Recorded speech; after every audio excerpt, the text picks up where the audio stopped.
oftentimes a lot of strategy and planning go into starting a business, I would say. And, that's probably a reason why early stage companies would fail. But once they've passed that early stage into kind of that first stream of, okay, we have customers, we have, the ability to generate revenue, customers that want our product.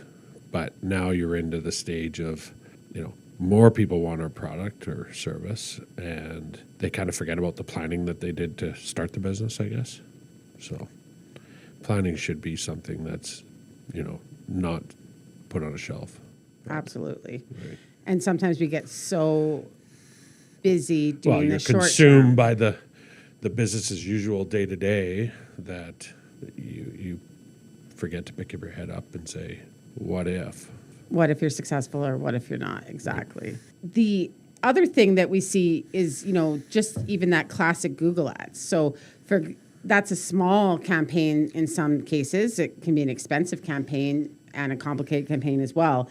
But interestingly enough, a number of clients have had incredible success with Google ads. But then what they found was that, yes, they got new customers and new revenue, but oftentimes those that click and purchase aren't necessarily sticking around for the long term. So those are one-time customers, or each time they're doing a small transaction or purchasing a small service or what have you, they're shopping every time. So then the lifetime value of the client is not significant. And then when you start thinking about it from that angle, the cost that you spent to acquire a client that you don't get a chance to serve more than once, the math doesn't end up working all that well because you're spending a significant amount to get them, but then you're not keeping them.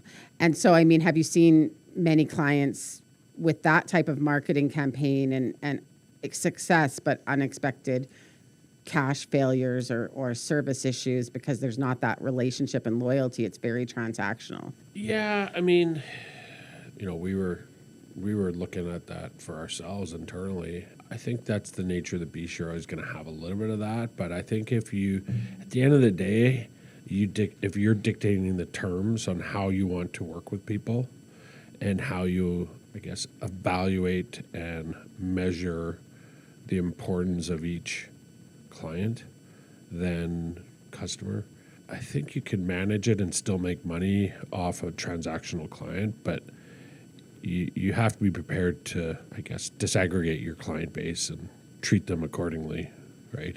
Not every client's equal. And not every revenue dollar is equal. Correct. Absolutely. And certainly there's a number of businesses where high volume transactional base is critical to their success. Totally. Like if you think about selling hamburgers at McDonald's or widgets at Walmart, those are successful. Right. But they've set the terms of how not everyone's getting a customized burger every single time they walk into, McDonald's. I guess you can, but you're going to get upselled. Yeah, and the person behind you will 25, 30 seconds. And yeah,